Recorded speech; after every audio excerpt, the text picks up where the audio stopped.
Good morning, you're watching Newsbeat. Here's a look at what we are working on today. All it takes is 6 numbers. Mega Millions jackpot fever, now an epidemic across the country, all for a chance to win $1.6 billion. What some Chicagoans say they will do with the cash, and a look at the daunting odds of winning. Hundreds of women marched through Chicago with one message in mind: vote, vote, vote. What they say are the most important issues this midterm election. And by foot, car and motorcycle, thousands of Central American migrants inching towards the US, defying President Donald Trump's promise to turn them away. Why they're fleeing their country and what they say they want. Newsbeat starts right now.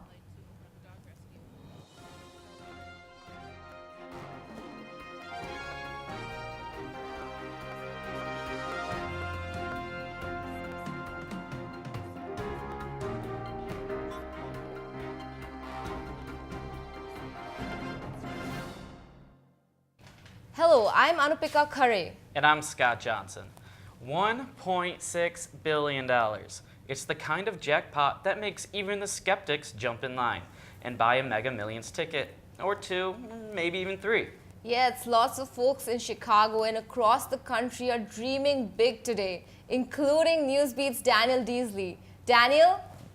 Thanks, guys. That's right. It is now the largest jackpot for a U.S. lottery game ever. The last time anyone won the Mega Millions, July 24th. That was when a group of 11 workers in California won $543 million. I talked to some jackpot hopefuls in the Loop about what they would do with all that dough. Okay, this is the winning number right here. First thing I'm doing is leaving Chicago. I'd like to open up a dog rescue. I'll probably pay off a lot of my bills and go on vacation.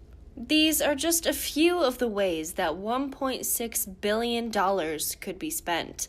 A number so big it can't even fit on lottery signs at most convenience stores. Steady streams of hopeful winners flood in to buy their tickets before tonight's drawing, but everyone thinks they found a way to secure the best odds. Quick pick. Our birthdays. We didn't pick numbers. We just put $10 in the machine and let the machine do it. I don't like waiting in line. With the chance of taking home the largest Mega Millions jackpot ever, even skeptics are buying in. No strategy. Again, I don't expect to win. Just I thought I would play. It only takes one number. I could be that one number. Even though the winnings stand at $1.6 billion, Uncle Sam wants 24%. But if you're buying a ticket, remember to make sure to sign your name on the ticket. Make copies of any tickets that you buy, and for better odds at a win, join a pool with people that you trust, and lastly, keep your tickets somewhere safe. If it seems like the jackpots are getting larger and larger, it's because they are. Afraid of small jackpot fatigue, lottery officials changed the formula last year, making it more difficult and increasing ticket prices. By the way, the lump sum payout in Illinois after taxes is about $645 million. You can purchase Mega Millions tickets up to 15 minutes before tonight's drawing at 10 p.m. So did you guys get your tickets yet? Oh, I am definitely going after the show and getting one. Yeah, I think we're going to take the train together and go get one. Awesome. I just want to pay off all my school bills and my loans. That's all I wanna do. Same here. That money, that would do it. Yeah. Good luck. Thanks, Thank guys. you. Thank you, Daniel. While we are not trying to be Debbie Downers, the odds of winning Mega Millions are 1 in 302 billion. In fact, you're more likely to have identical quadruplets, being diagnosed with the plague, and even die by, yes, a falling coconut. And if you're hoping to win Mega Millions and Powerball, you'll have a 1 in quadrillion chance. So, yeah, good luck. An argument turns deadly in Westtown after a man is run over by another man. It happened Friday night in the 1600 block of West Augusta Boulevard. Police say William Gonzalez of Humboldt Boat Park jumped out of the car he was riding in and confronted the driver of another car with a knife. The driver sped off, striking Gonzalez, killing him on the scene. The suspect is now being questioned by police. So far, no charges, and it's unclear why the two men were arguing. A shooting last night on I-57 turns deadly. It happened around 8 p.m. in the northbound lanes at 123rd Street in Calumet Park. State troopers say several shots were fired into a car, hitting two people and killing one. Both cars then crashed into a light pole, causing it to fall onto the expressway. The northbound lanes were shut down for hours, while troopers looked for shell casings and evidence. One person was taken into custody. 3 others fled the scene. The shooting follows a deadly weekend where 18 people were shot, including 6 fatally. Early voting continues in Chicago and across the country, and organizers of March to the Polls hope their efforts pay off. 2 weeks ago, hundreds of women marched from Grant Park to the Federal Plaza building to register more women voters. I was there for the rally and wanted to find out why this midterm elections is so important to them.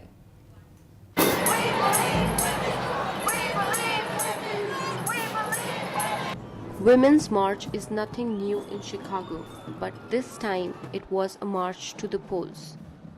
A sea of people took to the streets chanting, "Let's go vote," as they walked from Grant Park to Federal Plaza.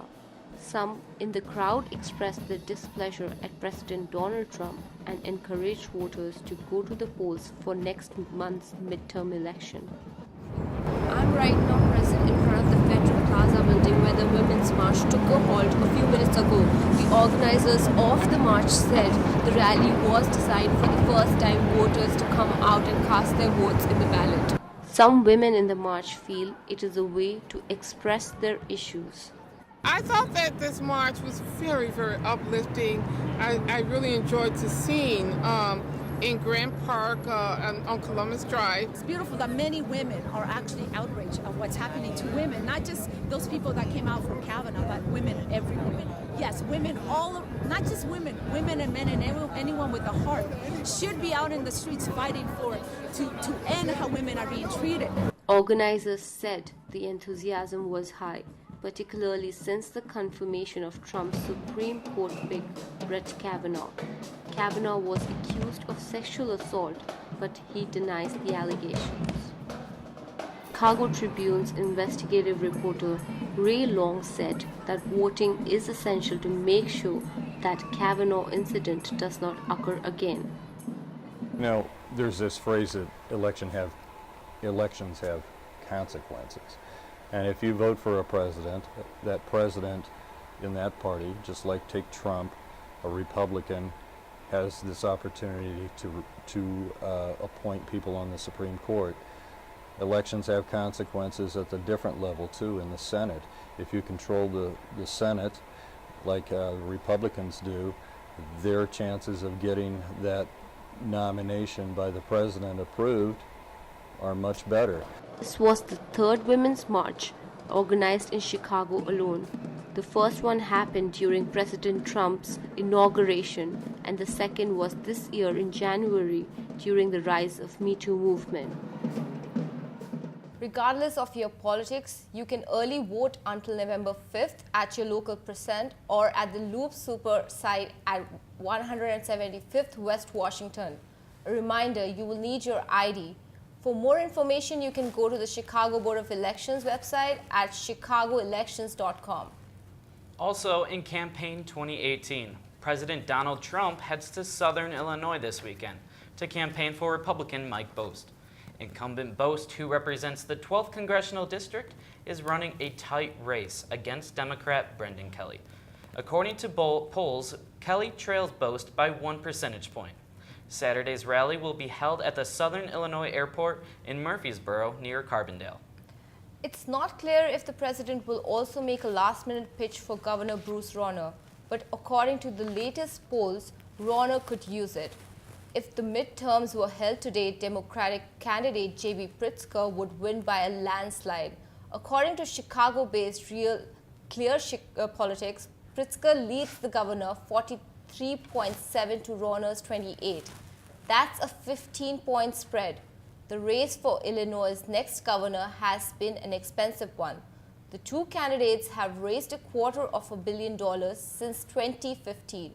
The Governor Rauner has spent nearly $59 million of his own money. Pritzker's shelled out a little more than $161 million. Here is a look ahead at what we have coming up on Newsbeat. We are learning more about what caused a deadly train derailment in Taiwan.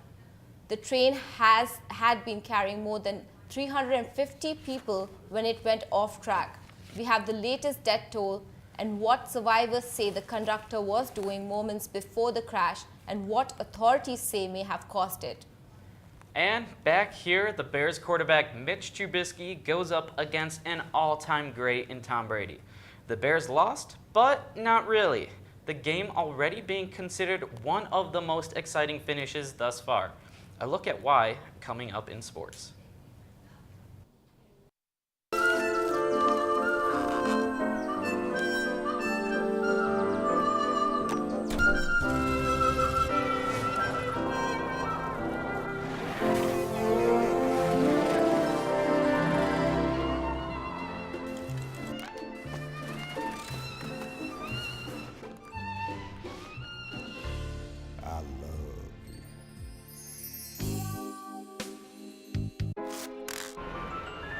Get everything you could possibly need. Books, school supplies, hard drives, clothing, backpacks, school spirit, and even snacks. The Columbia Bookstore, located at 624 South Michigan, is a quick, convenient stop for students of all majors. Need to buy, rent, or sell books back? The Columbia Bookstore has you covered. Stop in today and see all of the possibilities we have to offer. Columbia College, Chicago. Frequency TV.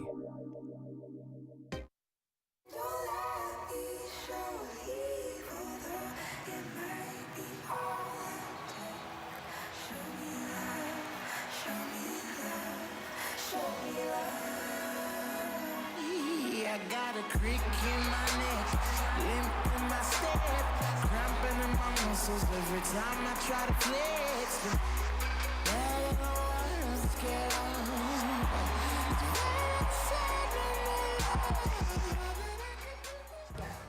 Eight members of the same family traveling back from a wedding are among 18 people killed after a train derails in Taiwan. At least 118 others were injured, including one American. The train carrying 366 passengers was traveling from Shulin and going to Taitung when it went around the bend, throwing cars into a zigzag pattern. 8 train cars derailed. At least 5 flipped upside down. Survivors say the conductor applied emergency brakes several times before the crash. Investigators also revealed the conductor reported problems with the train's power system before the train initially took off. Officials are now looking into speed as a factor. The train accident is the deadliest in Taiwan in 27 years. The migrant caravan march from Honduras is around 7,200 people and growing as they inch closer to the United States border with hopes of being allowed in.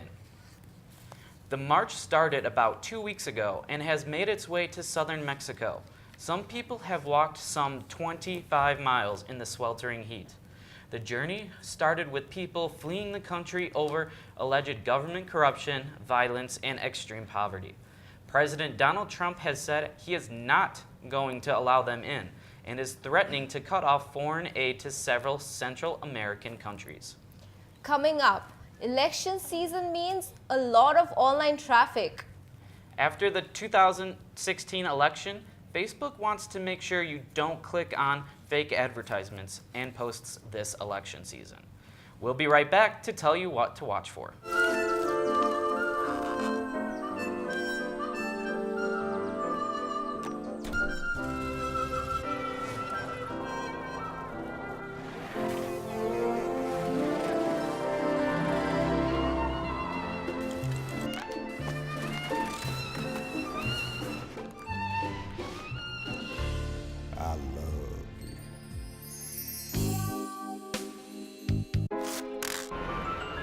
There's one place on campus where you can get everything you could possibly need.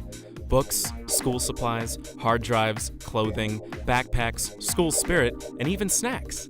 The Columbia Bookstore, located at 624 South Michigan, is a quick, convenient stop for students of all majors. Need to buy, rent, or sell books back?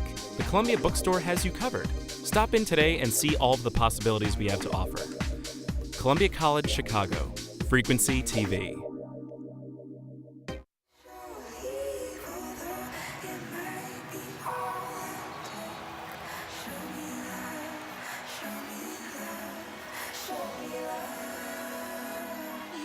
I got a creek in my neck, limp in my step, cramping in my muscles every time I try to flex.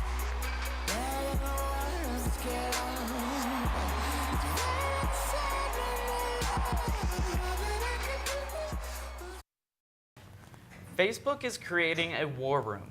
The war room will fight the spread of false election information before the midterms. This comes after receiving criticism following the 2016 election. That's when Facebook was used as an influential tool. In Facebook's war room, they can track abnormalities and spikes in user activity. When they detect something unusual, they can shut it down quickly. Facebook still urges you to keep watch for suspicious ads and posts this election season. A bit on the cool side these days, a reminder summer is really gone, but at least we have got some sunshine. I really hope there's not going to be any rain this weekend. Simone, can you please promise that? Well, guys, I'm not sure if I can promise that, but you just never know with the Chicago weather. One day it's hot, and then the next it's cold. Luckily, we'll be experiencing a little bit of steady temperatures during the week, but you might just have to wear your hat and your scarf. Taking a look at the current forecast, we're at 52 degrees right now, partly cloudy with 11 miles per hour winds. It's in the 50s, but you should still pack a cardigan or a jacket with you just in case. Taking a look at the area temperatures, we have, it's everywhere is in the 50s. We have Waukegan at 51, O'Hare at 52. However, if you're in Aurora and Plainfield, you guys are lucky. You guys are going to be in 54-degree weather. So that's a perfect time for you guys to go outside and enjoy the weather. Taking a look at your 5-day forecast. Oh, well, tonight's weather, actually. Tonight we'll have a high of 43 degrees with partly cloudy again and 8 miles per hour winds. Still on the cooler side, so make sure you guys are all bundled up. Don't want to catch a cold out there. Taking a look at the 5-day, we have Wednesday will be a high of 48 degrees, partly cloudy with a low of 38. Thursday, we would have a high of 48 degrees, low of 41. So Thursday and Friday will both be a little bit cloudy. The sun is not going to come out and play with us today. So Friday we'll have a high of 49, low of 40, and then Saturday will be rain all weekend with a high of 48 degrees both days. So if you guys had any type of plans to do anything this weekend, I would probably suggest to stay home and watch some Netflix, which is what I'll probably be doing, and some homework. Oh, okay. Wow. Like, so slowly but surely winter is coming. Yeah, she's coming. Thanks for breaking my heart this weekend. Sorry. Thank you, Simone. Still ahead in sports, a crazy end to the game everybody is talking about. The Hail Mary pass that had everyone holding their breath. We'll talk you through the Bears' most recent disappointment. Plus, The basketball court looked like a boxing ring. The Lakers and the Rockets got a little heated on the court. LeBron's first home game with the team isn't quite what he expected. Highlights next.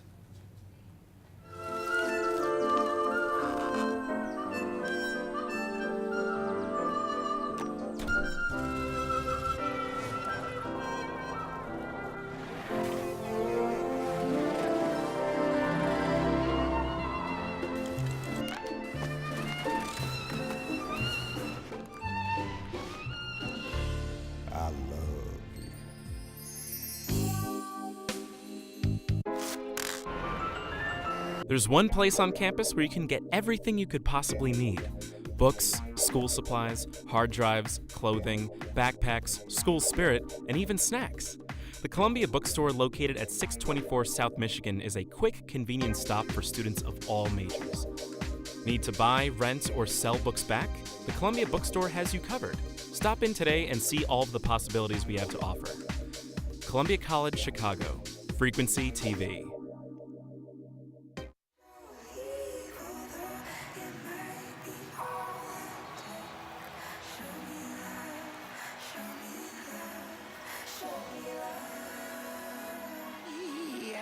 creak in my neck, limp in my step, cramping in my muscles every time I try to flex.